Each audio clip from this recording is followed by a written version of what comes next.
Hello everyone, myself Bhumi and you are watching my channel Bhumi maths classes. इस video में मैं chapter 6 करा रही हूँ, लाइंस एंड एंगल्स, और एक्सरसाइज जो है वो 6.2 है। क्वेश्चन फर्स्ट और सेकंड इस वीडियो में होने वाले हैं। आई होप कि आपको मेरे एक्सप्लेनेशन जो है वो समझ आएंगे। If you like my work please do like, share and subscribe my channel. तो क्वेश्चन नंबर फर्स्ट से हम स्टार्ट करते हैं। 6.2 है exercise.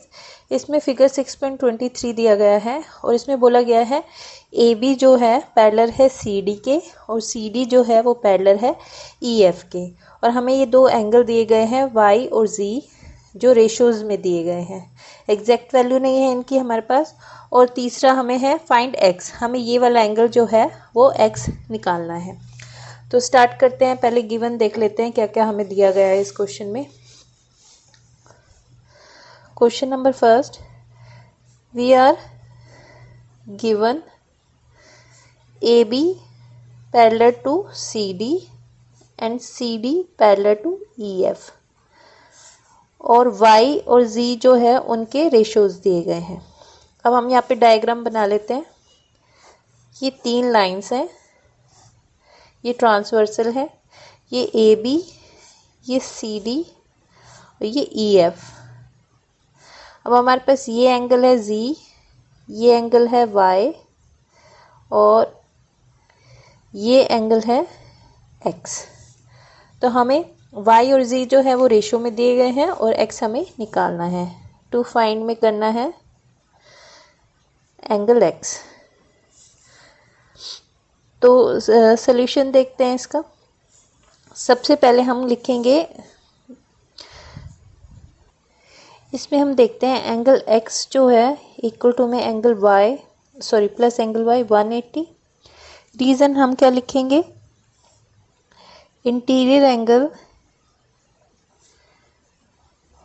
Angles of the same side of the transversal.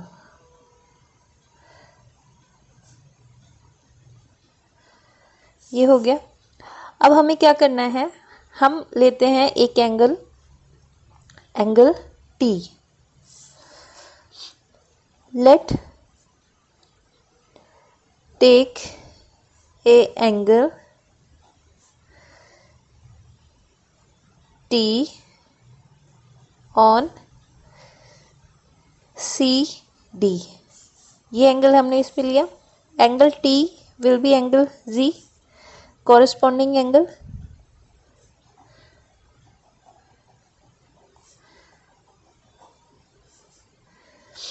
अब ये एंगल T और Z जो है कॉरेस्पॉन्डिंग है। अब जो होगा एंगल X प्लस Y 180 और एंगल Y प्लस T वो भी 180 होगा। तो यहाँ से हम T की वैल्यू निकाल सकते हैं। Y और Z जो है हमारे पास, Y और Z जो है 3�7, तो हम इसको 3n ले लेते हैं। तो Y की वैल्यू Y जो है 3n है और Z जो है 7n। अब यहाँ पे Y और Z की वैल्यू डालते हैं। Y हमारे पास 3n है, इसको हम फर्स्ट मानते हैं, इसको सेकेंड, इन इक्वेशन सेकेंड। यहाँ पे y की वैल्यू 3n और जो t है t z के बराबर है तो 7n हो गया 180। यहाँ पे लिख देते हैं angle t is equal to में एंगल z और जो कि 7n है। अब यहाँ पर हम n की वैल्यू निकाल लेते हैं। 10n 180, n कितना हो गया 18। अब यहाँ से y की वैल्यू निकल जाएगी 3 इंटू में 18 54 एंड z की वैल्यू 7 इंटू 18 126। अब हमारे पास दो वैल्यू आ गई हैं, इवन ये ही t की वैल्यू होगी। अब इसे हम रखते हैं एंगल इक्वेशन फर्स्ट में। Now from equation first we have angle x plus angle y equal to में 180। तो एंगल एक्स निकालना था, वाई की वैल्यू हमारे पास 54 आ गई है, तो 180 माइनस 54 इट विल बी 126। तो एंगल एक्स की वैल्यू जो है हमारी 126 है और यही हमें निकालना था। तो इस तरह से हमने ये क्वेश्चन सोल्व कर लिया इसमें, क्योंकि हमें सिर्फ एक्स ही निकालना था। तो सबसे पहले हमने जो गिवन वगैरह है वो लिखा, फिर उसके बाद हमने एक्स और वाई इनका टोटल 180 लिख दिया, क्योंकि ये ट्रांसवर्सल के सेम साइड ही है दोनों इंटीरियर एंगल्स, तो इनका टोटल 180 होता है। अब हमने एक एंगल एज्यूम करा है, एंगल टी लिया है जो कि एंगल जी के बराबर होगा, क्योंकि कॉरेस्पॉन्डिंग एंगल्स है। और ये इक्वेशन फर्स्ट है, तो सेकंड हमारी इन दोनों का टोटल भी 180 बनेगा, क्योंकि ये लीनियर पेयर है। यहाँ पे हम लिख भी देते हैं लीनियर पेयर एक्सियम। अब उसके बाद हमें ये गिवन है, रेशियोज दिए गए हैं y और z का, इनको हम एज्यूम कर लेते हैं। y को 3n के इक्वल रखते हैं, z को 7n के इक्वल रखते हैं n, और इन दोनों का टोटल कितना होगा 180।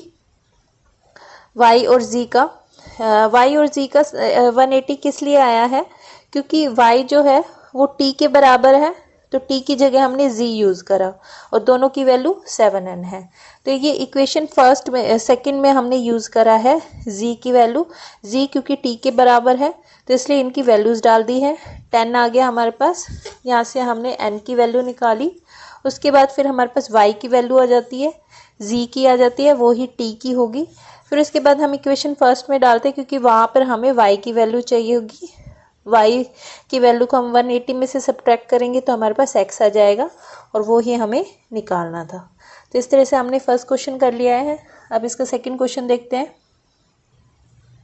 सेकंड क्वेश्चन है हमारे पास, फिगर 6.24 में है, ए बी जो है वो सी डी के पैरेलल है, और ई एफ जो है वो सी डी पर परपेंडिकुलर है। दूसरा है हमारे पास जी ई और डी, ये पूरा एंगल दिया गया है 126। हमें ये एंगल्स निकालने हैं, एंगल ए जी ई, एक तो ये एंगल निकालना है, फिर जी ई एफ ये एंगल निकालना है, फिर उसके बाद एफ जी ई ये एंगल। तो 3 एंगल हमें निकालने हैं इसमें। स्टार्ट करते हैं ये क्वेश्चन। सबसे पहले देखते हैं इसमें हमें गिवन वगैरह क्या दिया गया है। क्वेश्चन नंबर सेकेंड गिवन है हमारे पास A B parallel to C D and E F जो है perpendicular to C D, and एक एंगल दिया गया है हमारे पास जी ई डी 126। यहाँ पे एक डायग्राम बना लेते हैं फिगर। ये ए और बी है और ये सी और डी। यहाँ पर एक परपेंडिकुलर है एफ और ई। यहाँ से एक पॉइंट से ये जाता है जी, और ये पूरा एंगल जो है 126 है। ये चीज़ें हमें दी गई हैं। टू फाइंड में हमें करना है angle A G E, angle G E F and angle F G E. तो सबसे पहले हम देखते हैं angle A G E will be angle G E D के बराबर, जो कि 126 है। Reason A B parallel to C D and G E is a transversal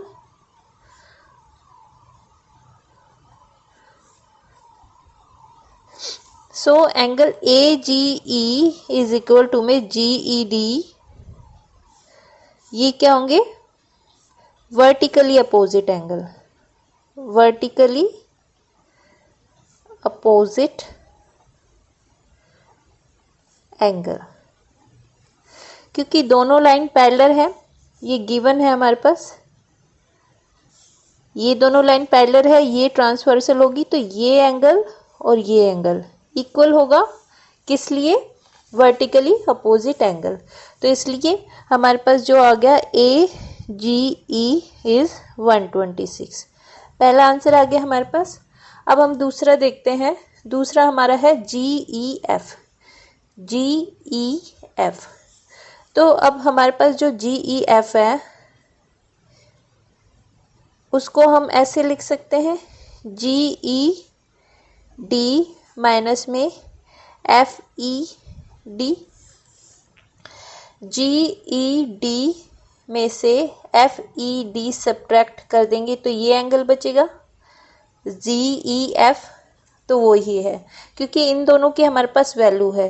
GED 126 है और EFD ये 90 है, गिवन है। तो इन दोनों से सब्ट्रैक्ट करेंगे तो हमारे पास आ जाता है 36। GEF की वैल्यू आ गई है 36। यही हमारा सेकेंड आंसर है इसमें। अब हमारे पास है थर्ड।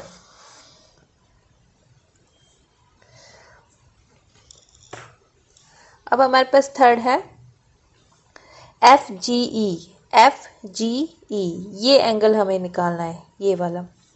या तो इन दोनों को 180 कर देते हैं, लीनियर पेयर, उसमें से ये सब्ट्रैक्ट कर देंगे तो ये आ जाएगा, वही इजी लग रहा है। नहीं तो हम एंगल सम प्रॉपर्टी निकाल सकते हैं, क्योंकि ये हमें पता है ये 90 का है, तो इन दोनों को ऐड करके 180 से सब्ट्रैक्ट करेंगे तो ये आ जाएगा। तो कोई भी मेथड हम यूज़ कर सकते हैं ये एंगल निकालने के लिए। तो हम यहाँ करते हैं लीनियर पेयर वाला angle. Now angle FGE plus में एंगल AGE, ये दो एंगल 180। लीनियर पेयर एग्जाम, क्योंकि दोनों ही क्या बना रहे हैं, 180 का एंगल। लाइन है ये, तो ये 180 होगा इन दोनों का टोटल। यहाँ पर हमने लिख दिया लीनियर पेयर एग्जाम। अब हमें FEG निकालना है, FGE सॉरी। तो FGE और AGE की वैल्यू हमें पता है कितना है,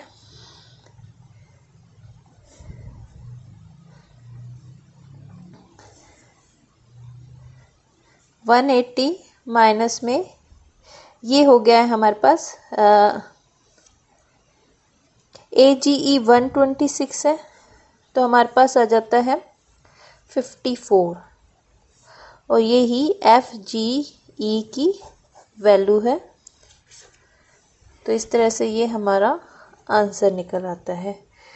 FGE AGE 180, क्योंकि लीनियर पेयर फॉर्म कर रहे हैं, इन दोनों को लीनियर पेयर बनाया, ये इसके बराबर था, तो AGE की वैल्यू 126 हो गई। ये हमने अब निकाल लिया है, और ये ही हमें FGE एंगल निकालना था। तो इस तरह से तीनों आंसर्स हमारे निकल गए हैं।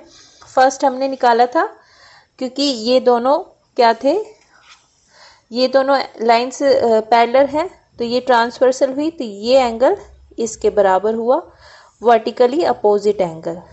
दूसरा हमें ये एंगल निकालना था, तो हमने क्या करा, इस पूरे एंगल से ये 90 का एंगल सब्ट्रैक्ट कर दिया, तो हमारे पास ये छोटा एंगल आ गया, वो ही किया हमने यहाँ पर। और तीसरा एंगल हमने लीनियर पेयर बना लिया, क्योंकि दोनों का टोटल 180 है। इसकी वैल्यू हमें पता थी, इसकी हमने 180 में से ये सब्ट्रैक्ट करके इसकी वैल्यू निकाली, जो कि 54 आया है। आई होप कि आपको मेरे एक्सप्लेनेशन जो है वो समझ आए होंगे। If you like my work, please do like, share and subscribe my channel. Thanks for watching.